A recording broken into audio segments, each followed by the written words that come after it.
नमस्कार जी। आप सभी दर्शकों को स्नेह भरा नमस्कार। आप सभी देख रहे हैं प्रभात हिमाचल। मेरा नाम है कमलेश ठाकुर। हिमाचल प्रदेश की तमाम सारी सटीक खबरें आपके बीच में लेकर आते हैं। हाल ही में एक वीडियो आपने देखा, दाड़लाघाट का एक अंबुजा सीमेंट कंपनी से जुड़ा हुआ माइनिंग एरिया का वीडियो वायरल हुआ और संदीप जी हमारे साथ मौजूद है। काफी लंबे समय से ये आवाज उठा रहे हैं कि माइनिंग बंद होनी चाहिए। इस तरह के इनके कुछ मुद्दे हैं, क्या कुछ पूरी बात है उसके ऊपर बात करेंगे। संदीप जी, आपका बहुत बहुत स्वागत है प्रभात हिमाचल। नमस्कार जी। सबसे पहले तो संदीप जी हम ये जानना चाहेंगे कि संदीप जी है कौन। आपको लोगों ने देख लिया, काफी लंबे समय से आप सोशल मीडिया पर छाए भी हुए हैं और लगातार आप इस मुद्दे को उठा रहे हैं कि लोगों को न्याय मिले। क्या कुछ ये पूरा मामला है और कब से ये मामला शुरू हुआ? जी, बिल्कुल सर, जैसे कि सबसे पहले तो आपका धन्यवाद कि आप अपना समय निकाल कर हमारा जो सीमेंट उद्योग और माइनिंग प्रभावित जो मंच है, जैसे कि मैं उसका संयोजक हूँ, आप हमारी आवाज़ जनता तक पहुँचाने के लिए अपना समय निकाल कर आए, बहुत-बहुत धन्यवाद। और सर, ये जो अभी धरना चल रहा है संगोई धार में, इसकी शुरुआत तो वैसे 28 नवंबर 2025 से हुई थी और उससे पहले जो भी प्रक्रिया रहती है कानूनी, एसपी महोदय सोलन से हमने शांतिपूर्ण धरने की और हमारी सुरक्षा के लिए मेल के माध्यम से उनको अवगत करवाया था, साथ ही दाड़लाघाट पुलिस को भी करवाया था। और पूरे मामले की शुरुआत को अगर हम देखें, तो ये मामला आज का नहीं है सर। ये जब से कंपनी की शुरुआत जी। हुई है 28 मई 1992 से लेकर अभी तक हमारे जो इश्यू है, वो अ, वही है जो कंपनी ने वायलेशंस करी, जी। अंबुजा अडानी सीमेंट द्वारा लोगों के साथ जो वादे किए और जो वादा खिलाफी बाद में हुई, जो लोगों की एमओयूज़ या आर-एन-आर पॉलिसीज़ या जितने भी एमओयूज़ थे या गाइडलाइंस है, तो उनका जो वायलेशन हुआ है उसके अगेंस्ट ये धरना है और जो लोगों की जेन्युइन मांगे थी वो पूरी नहीं हो पाई। संदीप जी, मैं आपको रोकना चाहूंगा। मांगे क्या क्या उस समय, जब कंपनी, आपको पता है कंपनी जहां कहीं भी प्लांट लगाती है तो बहुत से वादे जनता से करती है, तो क्या क्या ऐसे वादे थे जो 1992 में किए गए और अब तक उनको पूरा नहीं किया गया? जी सर, तो मैं बताना चाहूँगा कि जब भी कोई सबसे पहले इंडस्ट्री लगती है, चाहे अंबुजा अडानी सीमेंट है, चाहे अल्ट्राटेक है, चाहे हमारे देश में कोई भी उद्योग जब स्थापित होता है, तो उससे पहले कुछ एमओयूज़ होते हैं, जो सरकार और उस इंडस्ट्री के बीच में होते हैं। तो उसी तरह के कुछ एमओयूज़ जैसे 1992 और 1994 में वो बाद में धीरे-धीरे अमेंडमेंट उनकी होती रही। तो उन एमओयूज़ में बहुत सारी ऐसी चीज़ें थी, जो लोगों की जो हक थे, जो उन्हें मिलने चाहिए थे, जो नहीं मिले। जैसे अगर मैं बात करूँ, अभी हाल-फिलहाल वीडियो के माध्यम से जन जागरण अभियान मैंने अपने फेसबुक चैनल के माध्यम से जी। चलाया। तो कुशलोक माइनिंग के पास स्थित शेरजेरी, शेरचाखड़ और शेरजेरी, शेरवाला और शेरचाखड़ 3 गाँव के लोगों ने ये कहा कि जब शुरू में कंपनीज़ जब लगी थी, वो कंपनी आई थी, क्योंकि शुरुआत कशलोग से हुई है, कशलोग माइनिंग जो है 1992 से। तो उन्होंने कहा कि हमें बहुत सारे पर्यावरण प्रदूषण जो बोर्ड है, वहाँ से हमें बहुत सारे ऐसे इंसेंटिव मिलते थे, जैसे 3 महीने में ₹3500 लगभग, या जी। लोगों को ऐसी-ऐसी चीज़ें मिलती थी, जैसे रोज़गार से रिलेटेड है, जी। उनको नौकरियों पर रखा जाता था, जो एमओयूज़ में भी बातें लिखी है, या लोगों को रिहैबिटेट या रीसेटलमेंट करना होता, जो कंपनी की ज़िम्मेवारी थी, जो आज पूरी नहीं हो पा रही है। वो बिल्कुल। सारी चीज़ें हैं। तो चलिए, ये तो एक अलग कंसेप्ट रहा। अब आपकी मुख्य मांग क्या है? आप लगातार अपना सारा काम धंधा छोड़कर इसमें इस काम के लिए चल पड़े हैं। बीच में आपका अर्की का वीडियो भी वायरल हुआ, पूरे हिमाचल प्रदेश में वायरल हुआ, जहाँ पर विवाद तहसीलदार से हुआ। आपकी क्या मुख्य मांग है? और बीच में आपने वीडियो डाली कि जो जहाँ पर माइनिंग हो रही है सुगोई धार में, उसके पत्थर आपके घर पर भी पड़ रहे हैं। तो इसको जी। लेकर क्या मांग आपकी है, जो आप लगातार इसकी आवाज उठा रहे हैं? जी सर, सबसे पहले तो सर जो माँग है, वो तब तक मेरी थी, जब तक मैं इंडिविजुअली इन अफ़सरों के, इन जी। अधिकारियों के या संबंधित विभागों के, जिनका दायित्व बनता है अंबुजा, अडानी सीमेंट या किसी भी इंडस्ट्री अगर की कोई वायलेशन है, उनके खिलाफ कार्रवाई करने का, जब तक मैं अकेला था। अभी बात करें 28 नवंबर 2024 से जब धरने की शुरुआत हुई, तो मैंने पहले दिन ही ये कहा था कि अभी ये सिर्फ़ इकलौते संदीप ठाकुर का मुद्दा नहीं है, ये पूरे इलाके का मुद्दा है। और इलाके की मुद्दे की अगर मैं बात करूँ, जैसे कि आपने पूछा कि क्या-क्या माँगे हैं, जी। तो माँगों में सीधा है, सबसे पहले आर-एंड-आर पॉलिसी, जैसे रिहैबिटेशन एंड रीसेटलमेंट, मतलब लोग जो कंपनी ने ज़मीनें अधिग्रहण की है 1992 से लेकर अभी तक, वो है 6484 बीघा लगभग, मतलब साढ़े जी। 6,000 बीघा से ज़्यादा कंपनी ने लैंड एक्वायर कर रखी है। तो उस जगह पर जो भी प्रभावित परिवार है, अभी लोग खतरे में वहीं जस के तस बने हैं, जो मैक्सिमम परिवार है, मैक्सिमम प्रभावित गांव है। ऊपर माइनिंग चल रही है, भूमि अधिग्रहण हो चुकी है, लोगों को मुआवजा पूरी तरह से नहीं दिया गया है, कुछ को चंद कौड़ियों के भाव दिया भी गया, तो फिर वो इसलिए वहां पर रुके हैं क्योंकि उनसे कंपनी कोई बात नहीं करना चाहती है।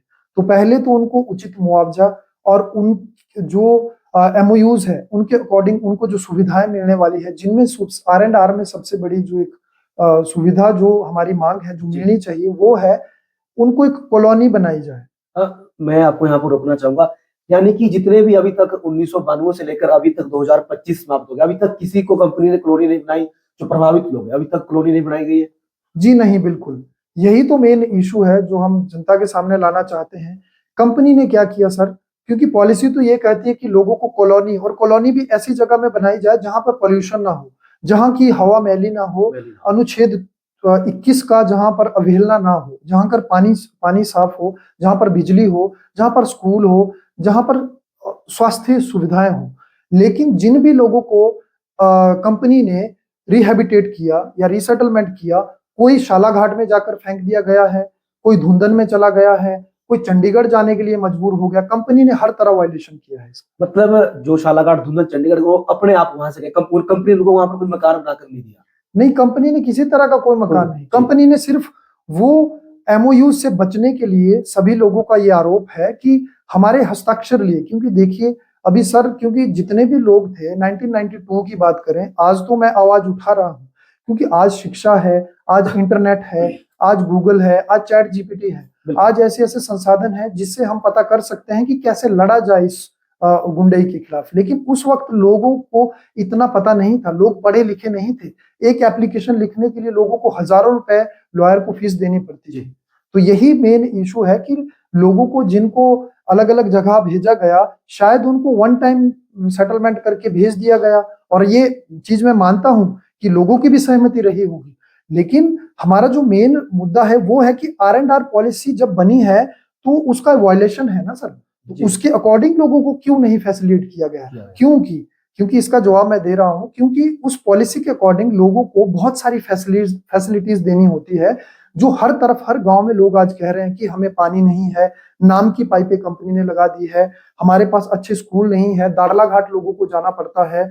ये पॉलिसी का वायलेशन हो रहा है ना, कि क्यों वो प्रभावित लोग इतने दूर अपने बच्चों को पढ़ाने के लिए लेके जाएं, और जो जाते भी हैं, आपने देखा होगा अगर मेरी वीडियो में, रुठो गांव, शेरजेरी और चाखड़, रुठो गांव का तो स्पेशली, और बनोग गांव जो है, वहां पर तो सड़क भी नहीं बनाई है। संदीप जी, मैं आपसे एक प्रश्न यहाँ पूछना चाहूंगा, मुझे इससे एक जुड़ा हुआ प्रश्न याद आया।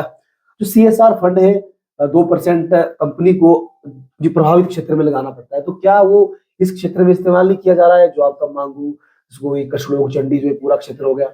जी सर, बहुत अच्छा आपने क्वेश्चन किया। सबसे पहले सर, इसका जवाब मैं उद्योग मंत्री हर्षवर्धन चौहान जी है, उन्हीं का हवाला देकर देना चाहता हूं कि अभी आपने देखा गत दिनों पहले विधानसभा चल रही थी, सत्र चल रहे थे, और वहां पर माननीय विधायक संजय अवस्थी जी ने भी ये सवाल उठाया कि CSR का जो फंड है वो कहाँ खर्च हो रहा है, और कहीं ना कहीं उन्होंने ये भी कहा कि हमें भी उसमें इन्वॉल्व किया जाए, क्योंकि हमें पता नहीं है वो कहाँ है।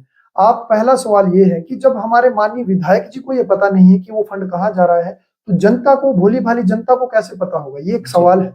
और उद्योग मंत्री जी का जो जवाब था, उन्होंने ये कहा कि हमें ये पता है कि कंपनी वायलेशन भी कर रही है, और जो CSR का फंड है वो हमें ये भी हमारे पास बहुत सारी शिकायतें आई है कि कंपनी अलग स्टेट या अलग राज्यों में खर्च कर रही है। तो ये भी एक सवाल है कि अगर बाहर खर्च कर रही है तो यहाँ पे क्यों नहीं हो रहा है? बिल्कुल, दर्शकों, वाकई में चिंता का विषय है कि अगर CSR फंड में जो नॉर्म्स होते हैं कि 2% कंपनी को अपने एनुअल टर्नओवर का उस क्षेत्र के विकास के लिए खर्च करना होता है, जिसमें स्वास्थ्य सुविधाएं और शिक्षा सुविधाएं क्षेत्र को प्रदान करनी होती है। संदीप जी, अब मैं आपसे ये जानना चाहूंगा कि चलिए, पहली बात तो आपने बता दी, दूसरी मांग आपकी वो है जो हमने सुनी है कि आपका घर मतलब खतरे वाली जगह में, और लगातार वहां पर खतरा बना हुआ है, तो इसको लेकर क्या कंपनी ने आपसे कोई बातचीत नहीं करी कि आपकी जगह एक्वायर कर ली जाएगी? जी सर, कंपनी वाले तो सर वैसे बहुत बार आए हैं, और कंपनी वाले तब आए हैं, क्योंकि सर मैं बताना चाहूंगा, मेरा तो जो अपना इंडिविजुअल इशू है, वैसे तो मैंने कहा वो तो अब नहीं रहा है, लेकिन जब आपने सवाल किया है तो जवाब देना तो बनता है क्योंकि मेरा जो इशू है पर्सनल वो राष्ट्रपति महोदय जी के दरवाजों तक वो एप्लीकेशंस गई है, लेकिन वो फिर वहां से होते हुए डिस्ट्रिक्ट इंडस्ट्री और अपना वहां से होते हुए एसडीएम तक वो पहुंची है कि इसमें संदीप कुमार जी का घर खतरे में है, वहां पर आइए। तो उसमें सभी अधिकारी आए हैं, क्योंकि नायब तहसीलदार जी सबसे पहले आए, उन्होंने डिस्टेंस मेजर किया कितनी दूरी पर घर है, कंपनी के लोग भी साथ में है, दोबारा पीडब्ल्यूडी विभाग आया, फिर उसके बाद डीजीएमएस आए, DGMS general directorate mining safety जो है गाजियाबाद से, उन्होंने ये निरीक्षण किया कि कितनी वाइब्रेशन हो रही है ब्लास्टिंग के कारण। एक इक्विपमेंट ऊपर लगा था कि यहाँ पर, लेकिन आपको ये जानकर हैरानी होगी कि राष्ट्रपति महोदय तक भी ये जाने के बाद भी आज तक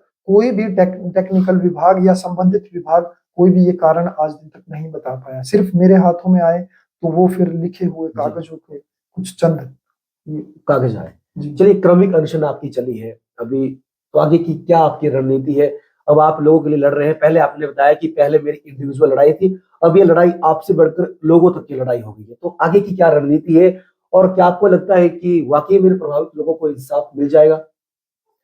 जी सर, देखिए वैसे तो मैं अगर बात कहूं अभी तक जो हमने एफर्ट दिए हैं उससे एक खुशी की बात यह है कि कहीं ना कहीं मुकेश सक्सेना जी ने भी ये कहा है मीटिंग में, और क्योंकि मेरी बात जो हमारे मांगू गांव के प्रधान जी है उन्होंने स्वयं, ये मुझे परसों शाम को बात हुई थी और उन्होंने कहा कि मुकेश सक्सेना जी ने स्वयं ये कहा है कि पहली बार मुझे इस तरह से मीटिंगें करनी पड़ रही है। तो पड़ रही है का मतलब है कि कहीं ना कहीं कंपनी अभी बैकफुट पर आ रही है और कंपनी को पता चल रहा है। और मुकेश सक्सेना जी ने ये भी कहा है, जो हमें लोगों ने बताया, कि ये जो हमारे बारे में बदनाम कर रहे हैं या हमारे नाम को उछाल रहे हैं कि इससे कुछ नहीं होगा, बंद कमरों में हमारे साथ मीटिंग कीजिए, और जो ये कर भी रहे हैं एक्टिविटीज उनको रोकिए। तो ये सबसे पहला एक पॉजिटिव साइन है जनता के लिए कि इतने बड़े नॉर्थ के अधिकारी, अंबुजा प्रबंधन के अधिकारी जब डर रहे हैं, इसका मतलब उनके मन में डर है कि उनको बदनाम किया जा रहा है।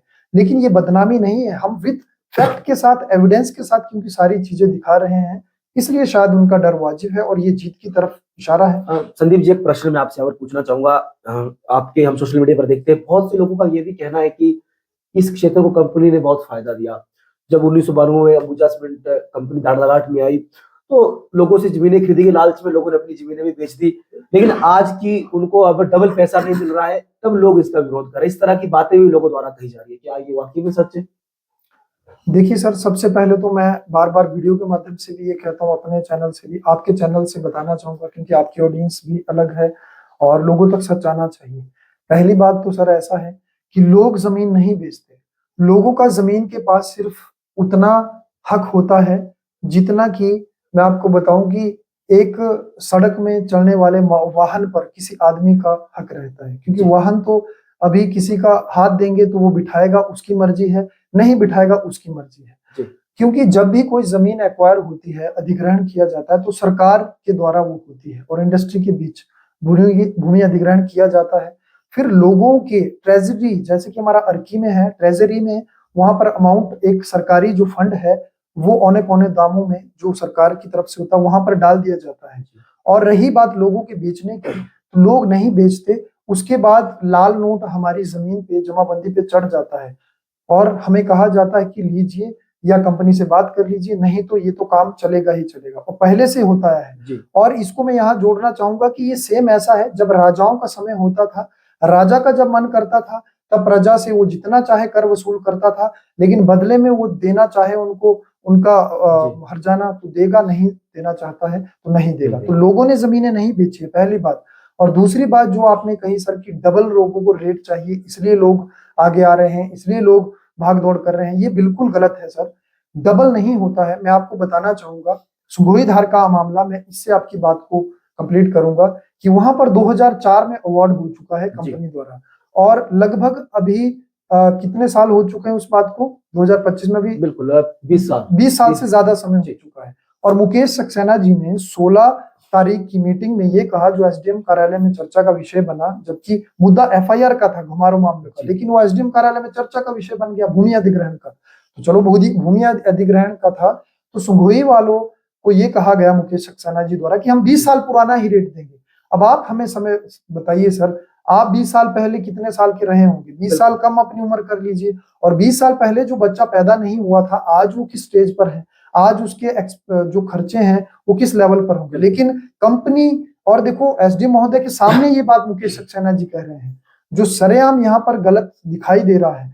और दूसरी बात की अभी जो लैंड एक्विजिशन एक्ट है सर, मैं आपकी जानकारी के लिए बता दूं, वो ये कहता है जो भी जमीन 20 साल पहले एक्वायर हो चुकी है उसका दोबारा उसको अगर उस पे काम नहीं हुआ है किसी इंडस्ट्री का, तो वो अधिकार है प्रभावित लोगों का, उनको वापस देनी होती है वो जमीन, क्योंकि उपयोग में नहीं लाई गई वो भूमि, और उनको वापस देने के बाद दोबारा अवार्ड की प्रक्रिया होती है, और अवार्ड होने के बाद फिर आज की मार्केट रेट के अकॉर्डिंग वो लोगों को फैक्टर 2 के अकॉर्डिंग 4 गुना मुआवजा देना होता है, जो कि आपने 4 लाइन में देखा है। हाँ, वो सेम, वो अब सर वो जो एमओयूज है जो 4 लाइन में, वो अलग थोड़ी होंगे, वो तो सेम हर जगह पर लॉ ऑफ ग्राउंड वही रहेगा।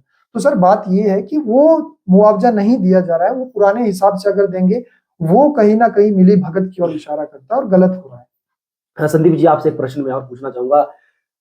आपकी वीडियो में एक बात मैंने सुनी कि कंपनी लगातार ब्लास्टिंग कर रही है, तो क्या कुछ ऐसा एक्ट होता है कि जिसके तहत कंपनी को कुछ सराउंडिंग में ही ब्लास्टिंग करनी होती है और लोगों के घरों तक पत्थर नहीं जाने चाहिए? जी सर, मैं बता दूं सर आपकी जानकारी के लिए, एक्चुअली जो आपने देखा होगा जब 28 नवंबर से मेरे प्रोटेस्ट की शुरुआत हुई, तो 29 को माइनिंग हेड महेंद्र मेरेतिया स्वयं मुझे ये कहते हैं कि मैंने उनसे क्वेश्चन किया था कि सर आपकी जो डीजीएमएस, क्योंकि डीजीएमएस की गाइडलाइन के अकॉर्डिंग ये ब्लास्ट करते हैं, वही उनको परमिशन देते हैं, उनकी गाइडलाइन को फॉलो करना होता है।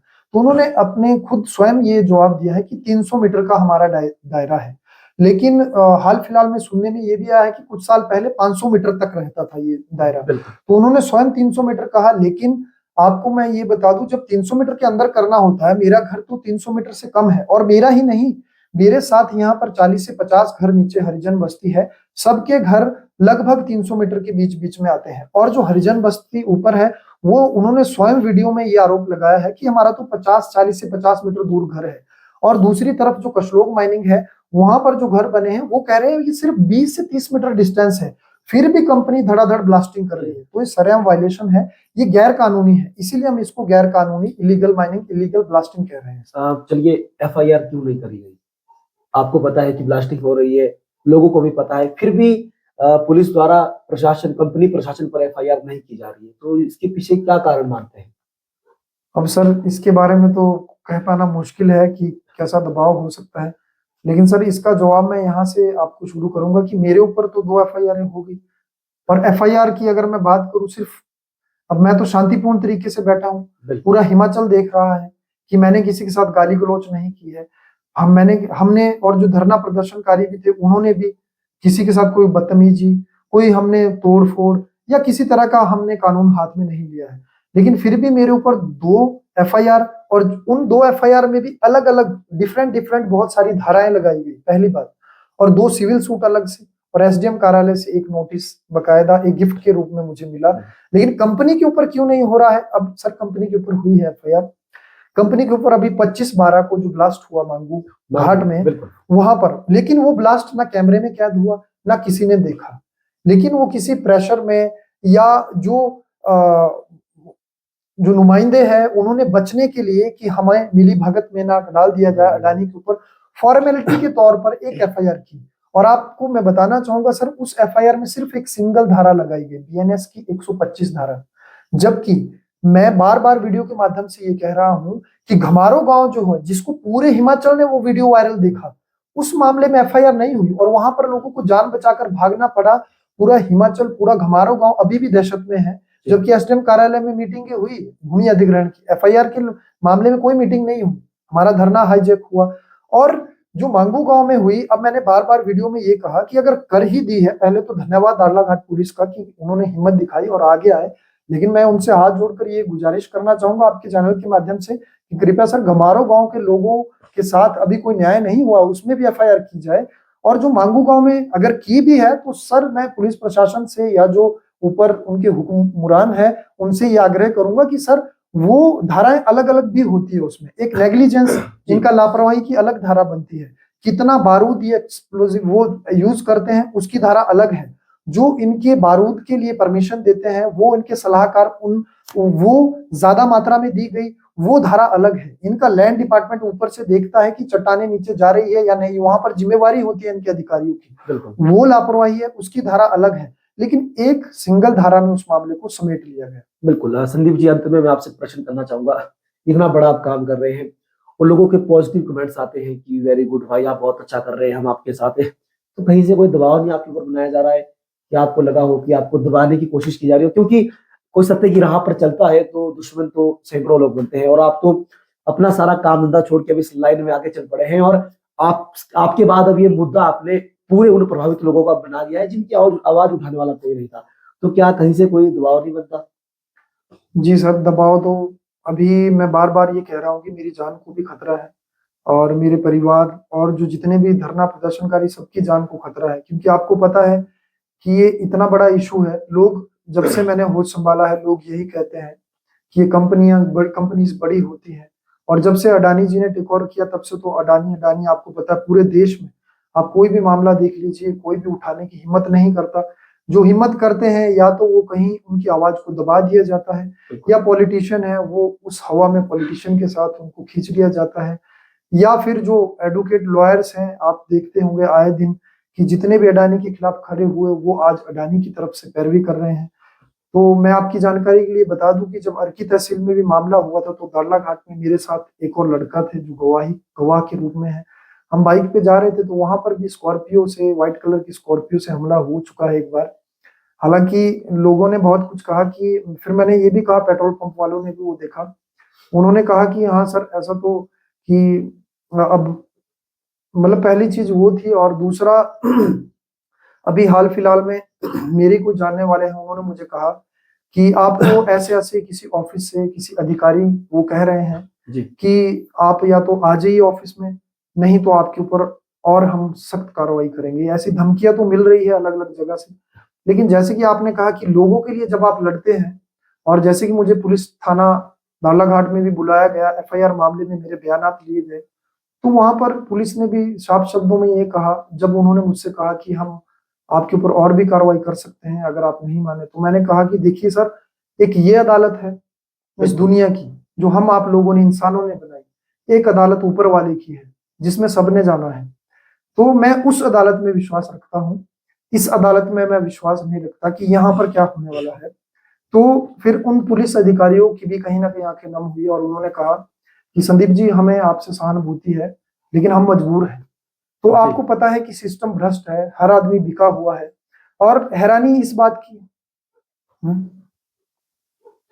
हैरानी की बात यह है कि जो भी अभी आवाज उठा रहा है उसको प्रेशर आना मुमकिन है, और मैं लड़ता रहूंगा, क्योंकि ये लोगों का मुद्दा है, अब मेरा मुद्दा नहीं है सर। और जब तक सांस है, जब तक जान है, भगत सिंह भी 23 साल की उम्र में फांसी पर चढ़ गए थे, हमें भी चढ़ना पड़ा तो मंजूर है। बिल्कुल। संदीप जी, आपका बात करने के लिए बहुत बहुत धन्यवाद। तो चलिए दर्शकों, आपने देखा संदीप जी हमारे साथ मौजूद थे, और बहुत से ऐसे मुद्दे थे जो आपको भी अब तक क्लियर नहीं हो पाए थे कि आखिरकार दाड़ला घाट में चला क्या है, और क्यों ये वो शख्स है जो सुबह शाम लोगों की आवाज उठा रहे हैं, क्या कुछ पूरे मामले थे, सारे आपके साथ क्लियर हो गए। बाकी इसको लेकर आपकी क्या राय है, आप सभी भी जरूर हमें कमेंट्स के माध्यम से लिखकर भेजें। बाकी प्रदेश भर की तमाम सारी खबरों के लिए देखते रहिए प्रभात हिमाचल। मेरा नाम है कमलेश ठाकुर।